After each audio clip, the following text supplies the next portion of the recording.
সুপ্রিয় দর্শক মন্ডলী, তৃতীয় বিশ্বযুদ্ধের দামামা ইরান মার্কিন যুক্তরাষ্ট্র ইসরায়েলের মধ্যে যুদ্ধবিরতি ভেঙে হামলা পাল্টা হামলা করে যাচ্ছে। ইরান নতুন করে মধ্যপ্রাচ্যের 18টি মার্কিন ঘাঁটি ঘুরিয়ে দিয়েছে। দফায় দফায় চলছে এখনো হামলা। মার্কিন যুক্তরাষ্ট্রের অবৈধ সন্তান ইসরায়েলকে পৃথিবী থেকে নিশ্চিহ্ন করার অভিযান শুরু করেছে ইরান। জানিয়ে দেব আমাদের হাতে থাকা সর্বশেষ আন্তর্জাতিক আপডেট বাংলা সংবাদ। শুরুতেই থাকছে সংবাদ শিরোনাম, এরপরে জানাবো বিস্তারিত। সৌদির জাহাজে হুতিদের হামলা, এবার কি যুদ্ধে নামবে পাকিস্তান তুরস্ক? আরো জানিয়ে দিব ইরানের 6 শীর্ষ সামরিক পদে নতুন কমান্ডার নিয়োগ দিলেন সর্বোচ্চ নেতা। ইউক্রেনে হামলায় উত্তর কোরিয়া ক্ষেপণাস্ত্র ব্যবহার করছে রাশিয়া। যুদ্ধের ফলে ইরান আরো শক্তিশালী হচ্ছে মার্কিন সিনেটর। আরব দেশগুলো ক্ষেপণাস্ত্র সংকট, যুক্তরাষ্ট্রে কোটি কোটি ডলার পেট্রোল চুক্তি। ইরানের সঙ্গে যুদ্ধে মার্কিন সামরিক বাহিনীর দুর্বলতা প্রকাশ, ওয়াল স্ট্রিট জানান সরাসরি প্রকাশ। সৌদির মিত্র বাহিনীর উপর ইয়েমেনে আনসারুল্লাহ ড্রোন ক্ষেপণাস্ত্র হামলা। এবং সর্বশেষে জানিয়ে দেব কাঠগড়ায় নেতানিয়াহু মিলল না কথা বলার অনুমতি। এতক্ষণ শুনছিলেন সংবাদ শিরোনাম, এখন বিস্তারিত। তবে অনুরোধ থাকবে এই ভিডিওটিতে একটি লাইক দিন এবং কমেন্টস করে জানিয়ে দিন আপনি কোন জেলা থেকে বা কোথা থেকে আমাদের সাথে যুক্ত রয়েছেন। ইরান ইসরায়েল যুদ্ধের আপডেট বাংলা সংবাদ হাতে পেতে চ্যানেলটি সাবস্ক্রাইব করুন, আমাদের সঙ্গে থাকুন এবং যুদ্ধ সম্পর্কে জানিয়ে দিন আপনাদের মূল্যবান মতামত। ধন্যবাদ। সৌদির জাহাজে হুতিদের হামলা, এবার কি যুদ্ধে নামবে পাকিস্তান তুরস্ক? ইয়েমেনে হুতি গোষ্ঠী দাবি করেছে এবার বাব আল মানদেব প্রণালী সৌদি আরবের সামরিক সরঞ্জাম বহনকারী একটি জাহাজে হামলা চালিয়েছে তারা। মঙ্গলবার হুতি নিয়ন্ত্রিত বার্তা সংস্থার সাভার বরাত দিয়ে এই তথ্য জানিয়েছে আল জাজিরা। এর আগে বাব আল মানদেব প্রণালী একটি বাণিজ্যিক জাহাজে হুতিদের হামলার ঘটনায় 6 জন নিহত, আবার 10 জন আহত হওয়ার খবর জানিয়েছিল ইয়েমেনের কোস্ট গার্ড। তবে সৌদি সামরিক সরঞ্জামবাহী জাহাজে হামলার দাবির বিষয়ে বিস্তারিত তথ্য বা ক্ষয়ক্ষতির পরিমাণ তাৎক্ষণিকভাবে জানা যায়নি। হুতিদের এই হামলা দাবিকে ঘিরে সম্ভাব্য সৌদি প্রক্রিয়া নিয়ে নতুন করে আলোচনা শুরু হয়েছে। এর অন্যতম কারণ সম্প্রতি সৌদি আর পাকিস্তান তুরস্কের মধ্যে স্বাক্ষরিত সামরিক চুক্তি। এর মধ্যপ্রাচ্য ইউক্রেন সহ বিভিন্ন আঞ্চলিক সংঘাতের মধ্যে 3 দেশের এই সমঝোতা আঞ্চলিক নিরাপত্তা সমীকরণে নতুন মাত্রা যোগ করেছে। মক্কায় স্বাক্ষরিত এই চুক্তিতে বলা হয়েছে 3 দেশের যে কোনো একটি বিরুদ্ধে সশস্ত্র হামলা হলে সেটিকে 3 দেশের বিরুদ্ধেই হামলা বলে বিবেচনা করা হবে। সম্ভাব্য আগ্রাসন ঠেকাতে পারস্পরিক প্রতিরোধ ব্যবস্থা গড়ে তুলতেই চুক্তিটি অন্যতম লক্ষ্য। ইরানের 6 শীর্ষ সামরিক পদে নতুন কমান্ডার নিয়োগ দিলেন সর্বোচ্চ নেতা।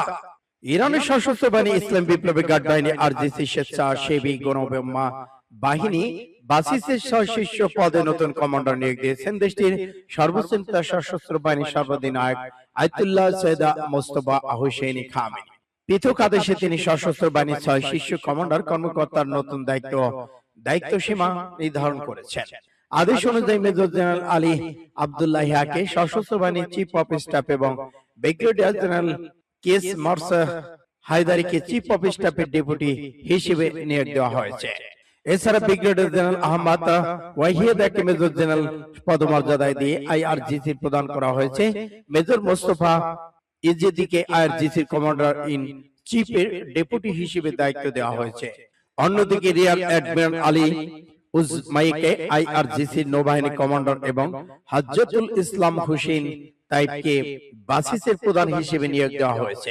সূত্র পাস টুডে MAR। ইউক্রেনের হামলায় উত্তর কোরিয়া ক্ষেপণাস্ত্র ব্যবহার করছে রাশিয়া। ইউক্রেনে হামলা চালাতে রাশিয়া উত্তর কোরিয়া তৈরি ব্যালিস্টিক ক্ষেপণাস্ত্র ব্যবহার করেছে বলে অভিযোগ তুলেছেন ইউক্রেনের প্রেসিডেন্ট ভ্লাদিমির জেলেনস্কি। রবিবার দিবাগত রাতে 2 দেশের পাল্টাপাল্টি হামলার পর সোমবার তিনি এ দাবি করেছেন। এদিকে রাশিয়ার অভ্যন্তরে ইউক্রেনে হামলায় প্রাণ হারিয়েছে 13 জন। ইউক্রেনের প্রেসিডেন্ট ভ্লাদিমির জেলেনস্কি জানান, জাপোরিজিয়া চালানো হামলা অন্তত 6 জন নিহত এবং 19 জন আহত হয়েছেন, যেখানে রাশিয়ার মিত্র উত্তর কোরিয়ার ক্ষেপণাস্ত্র ব্যবহার করা হয়েছে। সোমবার সন্ধ্যায় ভিডিও বার্তায় তিনি আরো বলেছেন, প্রথমবারের মতো উত্তর কোরিয়ায় সহায়তা ছাড়া যুদ্ধ চালিয়ে যেতে পারছে না রাশিয়া। তিনি সতর্ক করেছেন, ইউক্রেন তথা ইউরোপে উত্তর কোরিয়া ক্ষেপণাস্ত্র সেনার ব্যবহার যত বাড়বে তত নিজেদের ঘাটতি এবং দুর্বলতাগুলো শুধরে নেবে। এটি গোটা বিশ্বের জন্য বিপদ ডেকে আনতে পারে বলে তিনি মন্তব্য করেছেন। এটি গোটা বিশ্বের জন্য বিপদ ডেকে আনবে এবং তিনি সতর্ক করে জানান, রুশ বাহিনীর সঙ্গে লড়াই করতে উত্তর কোরিয়ার প্রায় 50,000 পর্যন্ত সেনা পাঠানো হচ্ছে। ভিডিও বার্তায় ইউক্রেনের সামরিক বাহিনী কর্তৃক পশ্চিমে সাইবেরিয়ান একটি রুশ পেট্রোকেমিক্যাল প্ল্যান্টে সফল বিমান হামলাকে খুবই তাৎপর্যপূর্ণ সাফল্য হিসেবে বর্ণনা করেছেন জেলেনস্কি। তিনি প্রতিশ্রুতি দিয়ে বলেছেন, ইউক্রেনে এমন আর দূরপাল্লার হামলা চালানো হবে যা রাশিয়া এবং রুশ জনগণকে বুঝিয়ে দেবে যে শান্তি কতটা প্রয়োজনীয়। যুদ্ধের ফলে ইরান আরো শক্তিশালী হয়েছে। মার্কিন সিনেটর ইরানের বিরুদ্ধে যুদ্ধে নামার প্রশাসনের ব্যর্থতা স্বীকার করে এক মার্কিন সিনেটর বলেছেন, এই যুদ্ধের ফলে যুক্তরাষ্ট্র দুর্বল হয়েছে এবং ইরান আরো শক্তিশালী হয়েছে। পাঁচটুডে আরো জানায়, যুক্তরাষ্ট্রের উপর ইরানের বিরুদ্ধে যুদ্ধের নেতিবাচক প্রভাব স্বীকার করে সিনেটর কেটস মাফরি বলেছেন, এই যুদ্ধ শেষ করার লক্ষ্যে যে কোনো চুক্তিকে সমর্থন করবেন, এমনকি সেটি যদি একটি খারাপ চুক্তিও হয়। যুদ্ধ অব্যাহত থাকার কারণে ক্রমবর্ধমান ব্যয় এবং এর প্রভাবের কথা উল্লেখ করে মাফরি বলেছেন, এই যুদ্ধের কারণে মার্কিন জনগণ ভুগছে এবং হরমুজ প্রণালী পুনরায় খুলে দেওয়ার ব্যয় দিন দিন বাড়ছে। এই মার্কিন সিনেটর আরো বলেছেন, এই যুদ্ধে ট্রাম্প পরাজিত হয়েছেন, এর ফলে যুক্তরাষ্ট্র দুর্বল হয়ে পড়েছে এবং ইরান আরো শক্তিশালী হয়েছে। সূত্র পাঁচটুডে এনএম। আরব দেশগুলো ক্ষেপণাস্ত্র সংকট, যুক্তরাষ্ট্রে কোটি কোটি ডলার পেট্রোল চুক্তি। মার্কিন পররাষ্ট্র দপ্তর কয়েকটি আরব দেশের কাছে 5250টি পেট্রোল প্রতিরক্ষা ব্যবস্থা ইন্টারসেপ্টর ক্ষেপণাস্ত্র বিক্রি করার অনুমতি দিয়েছে। পাঁচটুডে প্রতিবেদন অনুযায়ী এই পেট্রোল ক্ষেপণাস্ত্রগুলো বাহরাইন, কুয়েত, কাতার, সংযুক্ত আরব আমিরাতের কাছে বিক্রি করা হবে। দেশগুলোর নিজস্ব ক্ষেপণাস্ত্র মজুত আবার পূর্ণ করার লক্ষ্যে নেওয়া এই পদক্ষেপটি পশ্চিম এশিয়া অঞ্চলের গভীর ভূ রাজনৈতিক সামরিক পরিবর্তনের প্রেক্ষাপটে বিশ্লেষণযোগ্য। এই বিক্রির প্রধান কারণ হলো সাম্প্রতিক যুদ্ধের ফলে পারস্য উপসাগরীয় সহযোগী পরিষদভুক্ত দেশগুলোর ক্ষেপণাস্ত্র মজুত আশঙ্কাজনকভাবে কমে যায়। রয়টার্সের এক প্রতিবেদন অনুযায়ী ইরানের সাথে যুদ্ধ শুরুর পর থেকে কেবল সৌদি আরবে এই পেট্রোল ইন্টারসেপ্টর ক্ষেপণাস্ত্র মজুদের 86% হারিয়েছে। 38 দিনের যুদ্ধের মধ্যে 2800টি পেট্রোল এবং PAC-3 ক্ষেপণাস্ত্র মাত্র 400টির মতো অবশিষ্ট রয়েছে। এই অভূতপূর্ব ঘাটতি অঞ্চলে যুক্তরাষ্ট্রের মিত্রদের আকাশ নিরাপত্তার জন্য একটি মারাত্মক সতর্ক বার্তা। এই বিশাল অস্ত্র সরবরাহকে ইরানের বিরুদ্ধে যুদ্ধে সরাসরি অংশগ্রহণের পর আবার মিত্রদের আশ্বস্ত করার জন্য ওয়াশিংটন একটি পদক্ষেপ হিসেবে দেখা হচ্ছে। এই অঞ্চলে রাজনৈতিক, প্রযুক্তিগত এবং সামরিক শ্রেষ্ঠত্ব বজায় রাখার ক্ষেত্রে যুক্তরাষ্ট্রের প্রচেষ্টাকেই প্রতিফলিত করে। সূত্র ইন্ডিয়া টুডে। ইরানের সঙ্গে যুদ্ধে মার্কিন সামরিক বাহিনীর দুর্বলতা প্রকাশ পেয়েছে। All street journal. ইরানের সঙ্গে যুদ্ধে মার্কিন সামরিক বাহিনীর দুর্বলতা প্রকাশ এবং নানা ধরনের ঝুঁকিপূর্ণ দিক প্রকাশ পাওয়ার উদ্বেগ প্রকাশ ঘটেছে মার্কিন সংবাদপত্র অল স্ট্রিট জার্নালের প্রতিবেদনে। ইরানের সঙ্গে যুদ্ধে মার্কিন বাহিনীর দুর্বলতা, বিভিন্ন ক্ষেত্রে তাদের ঝুঁকিপূর্ণ অবস্থান বিষয়টি তুলে ধরেছেন এই পত্রিকা।